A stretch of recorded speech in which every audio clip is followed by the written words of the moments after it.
Morning, Janice. Good morning, Anthony. Today we'll try to answer the question of why hire a professional trustee. In short, yes, I do serve as professional trustee, not just as professional executor for our Solo Ager clients and all our clients.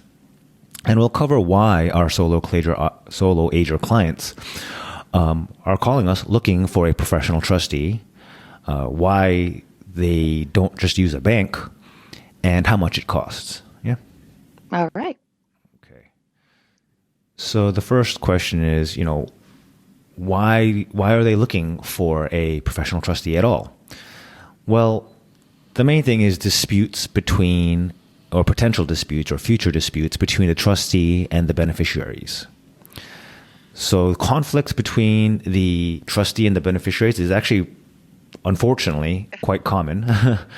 Very common. and actually even more so than between heirs and executors, and I'll explain why. So it's because a trust is a much longer relationship.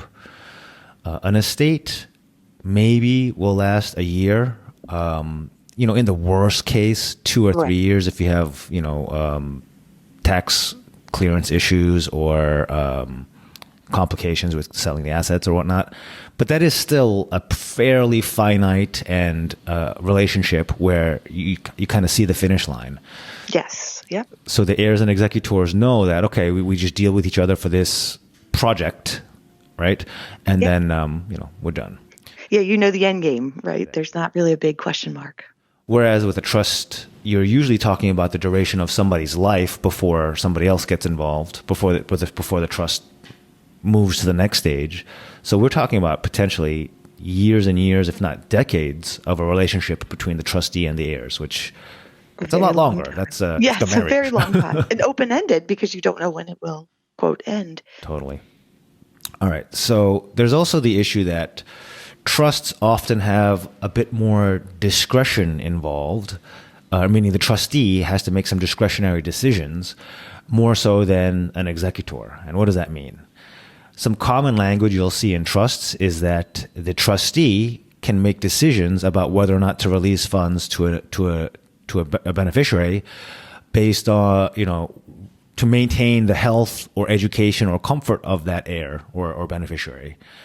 So then it becomes kind of like, okay, this can get really awkward if, let's just say, two siblings or cousins, one is the trustee and one is the beneficiary, and the beneficiary has to sort of prove to his cousin, like, yeah, I need this to go to school or to maintain my health or just to maintain my standard of living.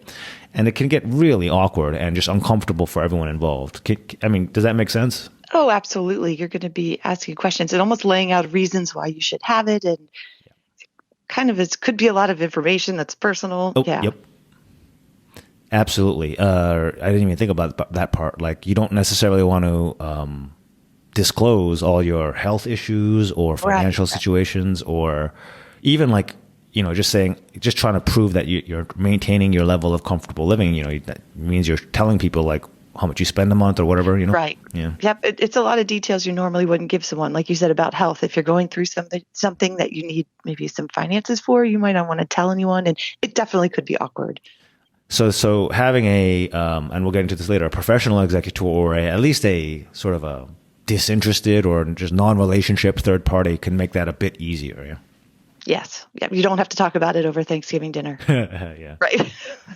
And then lastly, or even amongst friends, right? If it's the Right. sole ager Absolutely. making a trust for one friend and then the residuary for the child of another friend. I mean, it's social situations can be Yes. really tricky. Yep. It could be sticky. Yep. And then lastly, the reason why disputes arise more often between trustees and beneficiaries versus executors and heirs is because you have multiple layers of beneficiaries with a trust. With an executor, you have whoever was named in the will or whoever is the default heir under intestacy law.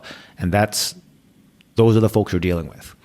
Yes. With trusts, you have folks who, I don't want to get too much into this for anyone who's not familiar with trusts, but you have somebody who's a beneficiary of the income from the trust usually, and then you have beneficiaries who receive whatever's left at the end of somebody's life.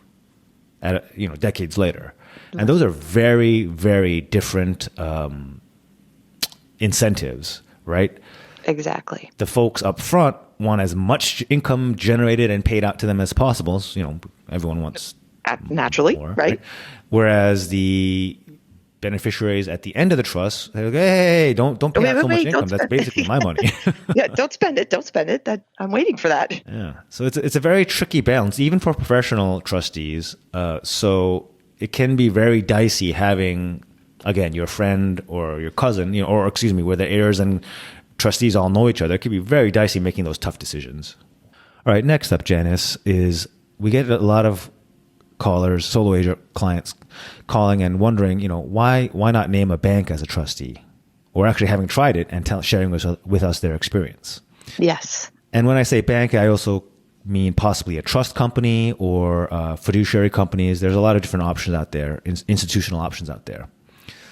The problem is they often don't work very well because of either minimums or because of some level of bureaucracy.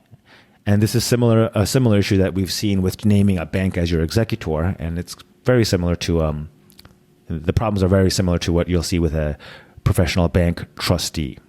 Yes. Okay, we'll talk about minimums. So most of these institutions have minimum trust size requirements before they'll accept. Otherwise, they'll just reject you straight up. Yes, they won't even let you in the door. And to many people's surprise, these minimums can actually be quite high. Yeah. They're astronomically high, usually. What I've seen lately is that they're just getting higher and higher because they really only want to deal with those, that have a lot. Now, your trust size might meet the minimums at this moment, but make sure you also take care. Make sure you're not just barely getting in there, because there's a couple scenarios where you might meet the institution's requirements now, but not later when you actually need the bank to step in and be the trustee. And what I mean by that is your trust might meet the minimums now, but these bank minimums keep getting pushed up over time, and if they keep bumping them up at a rate that outpaces the growth of your trust, after you pass away or after somebody passes away and the bank is needed to serve as that successor trustee, they may no longer, the trust may no longer be eligible for their minimums, and then oops, now I don't really have a successor trustee named in my trust anymore. Correct. And we have seen them changing over time, so I can only imagine they're going to change more. For sure. And the other scenario is where, trusts aren't just constantly going up like Tesla or Apple or whatever. Right. Sometimes you do have to spend out to pay your income beneficiaries, or if it's a revocable trust for yourself, you might have medical bills, or you might just live your life and go on vacation. Yeah. Exactly. You have life. Yes. So if the trust size is just spent down a bit, that's another scenario where you may no longer meet the minimum requirements, although you initially did, once that bank trustee is needed to come into service. Exactly. And then lastly, we're talking about the bureaucracy of a bank or institutional trustee. We're hearing from a lot of folks that it's a super annoying and lengthy process to get approved. Even if we're not talking about the minimums, but there's like it's like a college application or a job. Yes. I don't know. People are saying it's really, really difficult. It is a lot, and it takes months. There is nothing quick about this. I mean, you'd think it's the other way around. I mean, somebody entrusting their life savings or a significant part of their wealth with somebody else should be vetting them. Sure.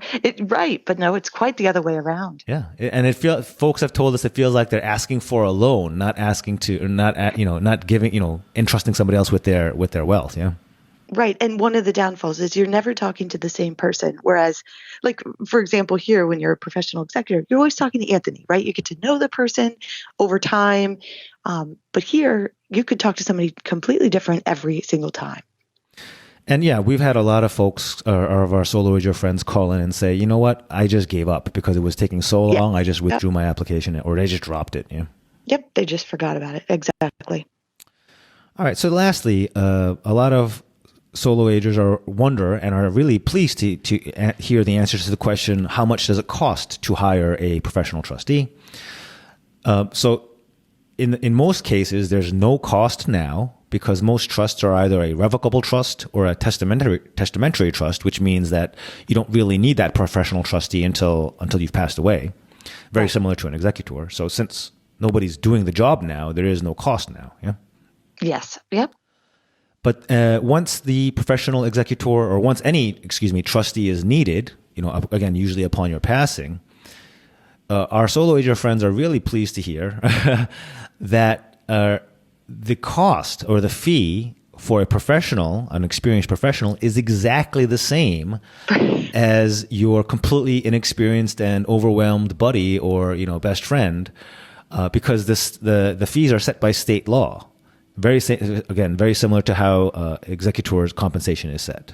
Yes, and I find that to be the most fascinating because if, like I always have been saying on these, more bang for your buck, right? If you have to pay the exact same, you could go with a professional.